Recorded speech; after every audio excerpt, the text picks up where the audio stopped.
Let's dive into the stock market's shadowy side to understand a practice that's totally forbidden. This really happened with Hindustan Lever back in 1996. So you have to ask, was the game rigged?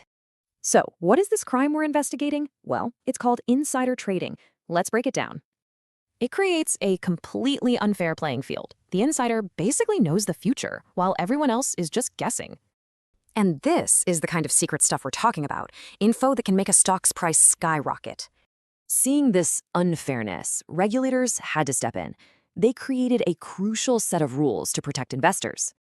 And these rules aren't new. They've been on the books since 1992, trying to keep things fair. You see, it isn't just about money. At its core, it's a massive betrayal of trust. And the penalties for getting caught, they can be pretty severe, like this 1 crore rupee fine back in 2010. Just look at this insane jump in IFCI's stock. That's the power of having information nobody else does. So if it's illegal, why does it keep happening? Well, because stopping it is a huge challenge. Actually proving it is incredibly difficult.